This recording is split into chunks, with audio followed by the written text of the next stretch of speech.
Salam uşaqlar. Biz dəyişən cəryanın bir hissəsini keçdik, amma transformatorlar qalmışdı. O həmin dərsin bir payıdır. Yəni qısa bir şeydir. Ona görə transformator. Onu izah eləyim və bu mövzundan bitirək. Amma siz aktiv müqavimət, tutum müqavimət, bir induktiv müqavimətin düsturlarını, ohm qanunlarını, nəyin nədən necə asılı olduğunu, bir də istilik miqdarı, güc, bu düsturları öyrənirsiniz. Ondan sonra bu dərsdə, yəni bir bölmənin içindədir. Sadəcə qısa başlıqdır transformatorlar. Transformator özü, yəni yəqin ki, biraz da məlumatınız var sizin. Transformator nədir? Gərginliyi ölçən cihaz deyil, gərginliyi ölçən cihaz voltmetrdir. Amma gərginliyi azaldıb artıra bilən cihazdır. Yəni biz bunu dəyişən cəryanda keçirik. Sabit cəryanda transformatordan söhbət gedə bilməz. Dəyişən cəryanın uzaq məsafədən ötürülməsi zamanı enerji itkisinin qabağını almaq üçün gərginliyini artırıb azaldan cihazdır transformator. Yəni qısa sözlə gərginliyini tənzimləyən cihaz transformator adlanır. Artıb azaldılan cihaz transformator adlanır. Sonra, məsələn, cəryan şiddətini ölçən cihaz, məsələn, ampermetrdir, bilirik də, vahidi amperdir, cihazda ampermetrdir. Bu, cəryan şiddətini ölçən cihazdır, amma cəryan şiddətini tənzimləyən cihaz var, artıb azaldan cihaz var, yeri gəlmişkən onu da deyim, reostat. Bu da elə bir şeydir. Ölçən cihaz voltmetrdir, gərginliyi, amma gərginliyi tənzimləyən, artırıb azaldan cihaz isə transformatordur. Transformatorların iş prinsipi elektromaqnit induksiya hadisəsinə əsaslanır. Bax uşaqlar, bu indi nəzəri kitabdan onsuz da oxuyacaqsınız. Bu hissələri diqqətlə yəni qulaq asın. Çünki nəzəri suallar elə belə suallar düşür. Deyəcək transformatorun iş prinsipi nəyə əsaslanır? Və yaxud transformator nə üçündür? Nəyi tənzimlənir? Transformator nə oldu? Gərginliyi artıb azaldan, yəni onu tənzimləyən cihazdır. Transformator hansı hissələrdən ibarətdir? Polad ikilikdir və onun sarğacları var. Bu birinci girişdir, bu ikinci çıxışdır.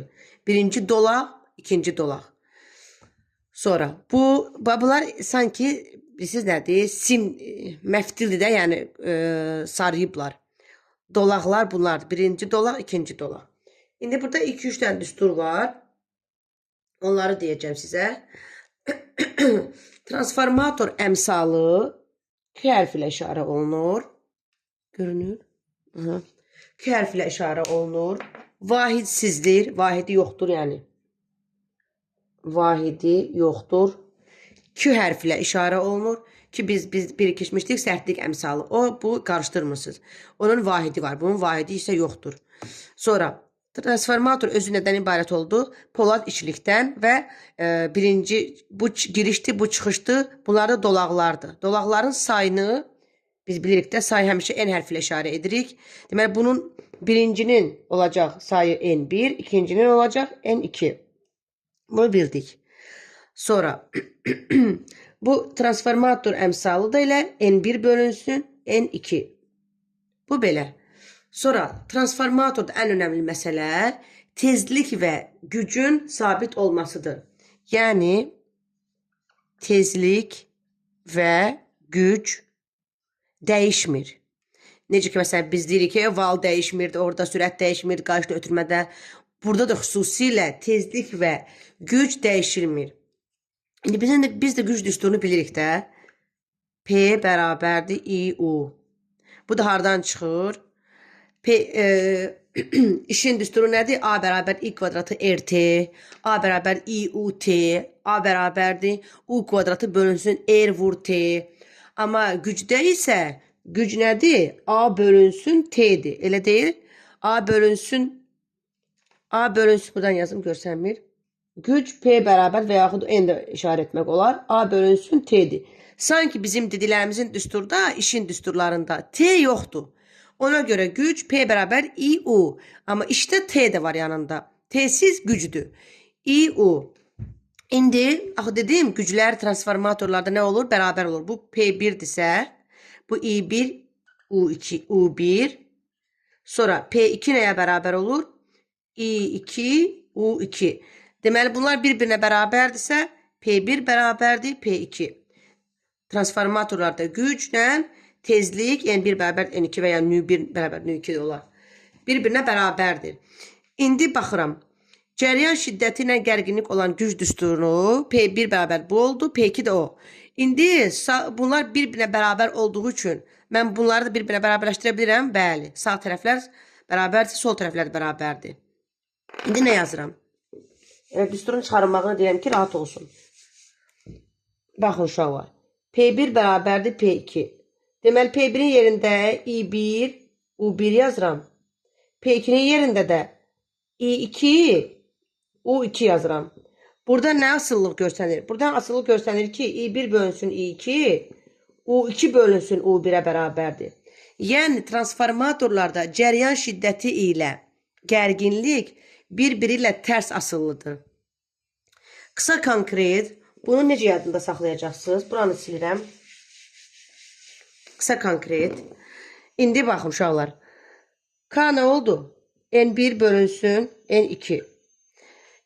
Həmişə transformatorlarda dolaqların sayı gərginlik ilə düz asılıdır. Gərginlik necədirsə, N'lər də həmişə elə olur. İndi burada mən nə dedim? Gərginlik cəryan şiddəti ilə tərs asılı dedim. Deməli, onda N1 bölünsün N2, U1 bölünsün U2 olacaq. Çünki gərginlik ilə dolaqların sayı bir-birindən düz asılı olur. Sonra bu U ilə EHG eyni şeydir də, elektrik hərəkət qüvvəsi vahidi voltdur ikisinin də. Ona görə burada EHG-ni yazırlar, epsilon 1 bölünsün epsilon 2. Ancaq cəryan şiddəti isə bunlarla tərs asıllıdır. Qısa konkret, bura görsənmir. Baxın, əsas tənlik budur. Transformatorların. Əsas tənlik deyəndə bunları ayrı-ayrı yaza bilərik ha. Transformator əmsalı, dolaqların sayı, gərginlik, EHG ilə düz asıllıdır, amma cəryan şiddəti ilə tərs asılıdır. Və yaxud da belə deyə bilərəm. Dolaqların sayı ilə gərginlik düz asılıdır. Dolaqların sayı ilə EHG düz asılıdır.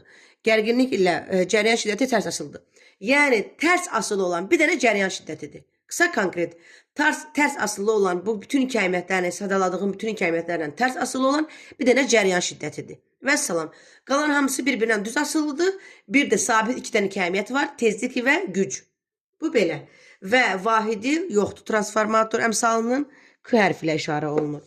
İndi iki cür transformatorlar var. Alçaldıcı və yüksəldici. Onlar da yaxşı yadda saxlamaq üçün bir metod deyəcəm. Biri var K böyükdür 1. Biri də var K kiçikdir 1. K nə oldu? Transformator əmsalı. Bax, K böyükdür 1-dirsə, mənim transformatorum alçaldıcı olacaq. Yəni, sanki bu böyükdür, bunu kiçiltməyə çalışır. Bu alçaldıcı. Alçaldıcı. Bu nədir? K kiçikdir 1. Kiçikdirsə, sanki onu artırmağa çalışır. Yüksəldici. Deməli, uşaqlar, iki cür transformatorlar var. Alçaldıcı və yüksəldici. K böyükdür 1-dirsə, sanki onu tərsinə götürsən. Böyükdürsə, onu kiçiltməyə çalışırsan, alçaldıcı transformator adlanır. K kiçikdir 1-dirsə, sanki onu yüksəltməyə çalışır. İndi burada bəs U'lar, U, I necə dəyişir, onu deyim. Yəni, U ilə N bir komandadır. Dolaqların sayı N ilə, gərginlik U. Bunlar bir-birinə düz asılıdır. Amma cəryan şiddəti sanki bunlarla düşməndir də, onlar da tərs asılıdır. Onlar kiçikdirsə, bu böyükdür, o kiçikdir. İndi alçaldıcı transformatorlarda gərginlik U1 böyükdür U2'dir. Burada U1 böyükdür U2. Yəni, nə deməkdir? Gərginlik azalır. Alçaldıcı da axı. Burada dedim axı, transformatorlarda gərginlik düz asılıdır. Deməli, alçaldıcıdırsa gərginlik azalır. Amma cəryan şiddəti nə olacaq? Bunları burada yazım. Burada, bax burada. Gərginlik azalır, cəryan şiddəti artır. Niyə? Alçaldıcıdır, cəryan şiddəti, bax ona əks gəldi, artdı. Alçaldıcıdır, gərginlik düz gəldi, azaldı. Həmçinin N də yaza bilərəm, dolaqların sayı. O nə olacaq? Necə ki, gərginlik necədir? O da elə azalacaq. İndi yüksəldicidə cəryan şiddəti nə olacaq? Yüksəldicidə deyirəm, deməli, onun əksinə olacaq. Cəryan şiddəti azalacaq, amma gərginlik ilə N isə artacaq. Çünki yüksəlir, bunlar yüksəlməlidir. Yəni, məntiqi tutmaq lazımdır bu dərsin. Cəryan şiddəti EHG-dir, dolaqların sayıdır, gərginlikdir, bir də özü K özü transformator əmsalı bunlardan düz asılıdır. Amma cəryan şiddəti isə bunlardan tərs asılıdır. Bu qalan bütün kəlimələr düz, bir dənə cəryan şiddəti tərs. Alçaldıcıda deməli K böyükdür 1 olur. Böyükdür deyənə alçaltmağa çalışır transformator onu. K kiçikdir 1-də onu yüksəltməyə çalışır. Alçaldıcıda gərginlik EHG, N azalır, alçalır da azalır. Amma onlardan tərs asılı olan cəryan şiddəti isə artır.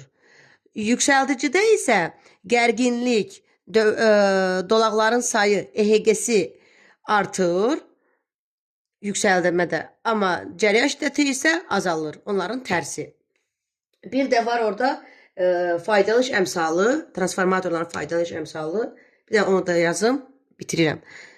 Təriflə işarə olunu zaten bilirik. Faydalı iş əmsalı P2 bölünsün P1 vur 100%. Vurulsun 100%. P2 də nədir?